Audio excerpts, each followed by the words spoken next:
നിങ്ങളുടെ ഇന്നിൽ നാം ചർച്ച ചെയ്യുന്നത് ഇന്ന് 1201 മകരമാസം 17-ാം തീയതി, അതായത് 2026 ജനുവരി മാസം 31-ാം തീയതി. ഒരു മാസം ഇതാ കഴിഞ്ഞിരിക്കുന്നു. എത്ര പെട്ടെന്നാണ് 2025 കഴിഞ്ഞ് 2026 ആരംഭിച്ചത്. ശനിയാഴ്ച സൂര്യോദയം കാലത്ത് 6:51, അസ്തമയം വൈകിട്ട് 6:24 തൃശ്ശൂരിൽ. ഇന്നത്തെ രാഹുകാലം 9 മുതൽ 10:30 വരെയുള്ള സമയമാകുന്നു. നാം രാഹുകാലത്ത് ശുഭകാര്യങ്ങളൊന്നും തന്നെ അനുഷ്ഠിക്കാറില്ല.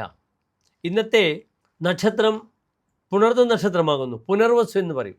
ശ്രീരാമൻ്റെ നക്ഷത്രമാണ് പുനർവസു. ലഗ്നേ കർക്കിടകേ പുനർവസുയുതേ മേഷങ്കതേ പൂഷണി. 5 ഗ്രഹങ്ങൾ ഉച്ചസ്ഥരായിരുന്നു ശ്രീരാമൻ്റെ ജാതകത്തിൽ. കർക്കിടക ലഗ്നമാണ്. പുനർവസു നക്ഷത്രം, പുണർദ നക്ഷത്രം. കർക്കിടകൂറിൽ ചന്ദ്രൻ ഉച്ചസ്ഥനായ സമയത്താണ് അദ്ദേഹത്തിൻ്റെ ജനനം. ഇത് ചമ്പു രാമായണത്തിൽ വളരെ വിശദമായി തന്ന ശ്ലോകമാണ്. ഉച്ചസ്ഥേ ഗ്രഹപഞ്ചകേ സുരഗുരു സേന്തോ നൗമ്യാം ധിതോ ലഗ്നേ കർക്കിടകേ പുനർവസ്യുതേ മേഷങ്കതേ പൂഷണി. ആവിർഭൂതമേകം. അപ്രകാരമുള്ള ഒരു അസാധ്യമായ താരകം അയോധ്യയിൽ ഭൂജാതനായി എന്നാണ് കവി സമർത്ഥിച്ചത്. അത്ര നല്ലൊരു ശ്ലോകമാണ് രാമൻ്റെ ജനനം അദ്ദേഹം പ്രതിപാദിച്ചിട്ടുള്ളത്. വാൽമീകി രാമായണത്തിലും അപ്രകാരം തന്നെയാണ്. തപസ്വാധ്യായ നിരതം തപസ്വി വാഗ്വിതാംവദം നാരദം പരിപപ്രച്ഛ. വാൽമീകിർ മുനിപുംഗമം. നാരദനോടാണ് ചോദിക്കുന്നത് വാൽമീകി. എന്നിട്ടാണ് അദ്ദേഹം പറയുന്നത് ലോകത്തിലെ ഏറ്റവും ഉത്തമനായ പുരുഷനാരാണ്. ഇക്ഷ്വാകു വംശപ്രഭുവോ രാമോ നാമ ജനൈശ്വത. ജനങ്ങളാൽ പേരുകേട്ട ഇക്ഷ്വാകു വംശത്തിൽ ജനിച്ച രാമനാകുന്നു ലോകത്തിലെ ഏറ്റവും ശ്രേഷ്ഠനായ പുരുഷൻ. ഇന്നത്തെ ദിനം ഈ ശനിയാഴ്ച. തിഥി വെളുത്തപക്ഷത്തിലെ ത്രയോദശി തിഥിയാണ്. തിഥി ബലവാനായി വരികയാണ്. പക്ഷേ കാലത്ത് 8:40 വരെയാണ് ത്രയോദശി തിഥി. അത് കഴിഞ്ഞാൽ പിന്നെ ചതുർദശിയാണ്. ചതുർദശി വെളുത്തപക്ഷത്തിലെ തിഥിയായാലും കറുത്തപക്ഷത്തിലെ തിഥിയായാലും രിക്താതിഥിയാണ്, ഒഴിഞ്ഞ തിഥിയാണ്. തിഥി സമ്പത്തിനെ സൂചിപ്പിക്കുന്നു. പഞ്ചാംഗത്തിൽ ആദ്യം പറയുന്നതാണ് 5 അംഗങ്ങൾ പഞ്ചാംഗത്തിൻ്റെ ജ്യോതിഷത്തിൻ്റെ. ഒന്ന് തിഥിയാണ്. ഭൂരിശ്രീ വിഭവ തിഥി ശ്രവണത.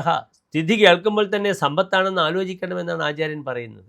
ഇവിടെ ചതുർത്ഥി 4, നവമി 9, ചതുർദശി 14. ഈ തിഥികൾ വളരെ ദുർബലങ്ങളാണ്, ഒഴിഞ്ഞ തിഥിയാണ്. അതിനാൽ ഈ ഒഴിഞ്ഞ തിഥിയുള്ള സമയത്ത് വിശേഷിച്ച് നമ്മൾ സാമ്പത്തിക വിഷയത്തിൽ അധികം ഇടപെടാറില്ല. ഏതായാലും പുനർവസു പുണർദം നല്ലൊരു നക്ഷത്രമാണ്. തിഥി വെളുത്തപക്ഷത്തിലേതാണ്. കറുത്തപക്ഷത്തിലെ ചതുർദശിയാണെങ്കിൽ പിറ്റേ ദിവസം അമാവാസിയാണ്. ഇന്ന് ചതുർദശി കഴിഞ്ഞാൽ പിന്നത്തെ ദിവസം പൗർണമി ആരംഭിക്കും. അങ്ങനെയൊരു പ്രത്യേകതയുണ്ട്.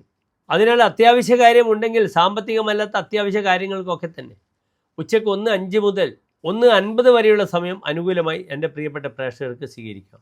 എൻ്റെ പ്രിയപ്പെട്ട പ്രേക്ഷകർ മനസ്സിലാക്കണം, പുണർദ നക്ഷത്രമാണ്, ശനിയാഴ്ചയാണ്. ഇന്ന് ഹനുമാൻ സ്വാമി സന്തോഷിപ്പിക്കുന്ന ഏറ്റവും നല്ല ദിവസമാണ്. എൻ്റെ പ്രിയമുള്ള പ്രേക്ഷകർ, ഹനുമാൻ സ്വാമി സങ്കേതത്തിൽ പോകണം. അവിടെ അവൽ നിവേദ്യം ചെയ്യണം, ഗത ഒപ്പിക്കണം, നെയ്വിളക്ക് സമർപ്പിക്കണം. ശ്രീരാമസ്വാമിക്ക് പാൽപ്പായസം, തുളസിമാല, പുഷ്പാഞ്ജലി. ഇത്രയും നല്ലൊരു ദിവസമില്ല. ശനിയാഴ്ച ഹനുമാന ദിവസമാണ്. പുണർദം ശ്രീരാമസ്വാമിയുടെ നക്ഷത്രമാണ്. ശ്രീരാമനും ഹനുമാനും തമ്മിൽ ആത്മബന്ധം എൻ്റെ പ്രിയപ്പെട്ട പ്രേക്ഷകർക്ക് അറിയാം.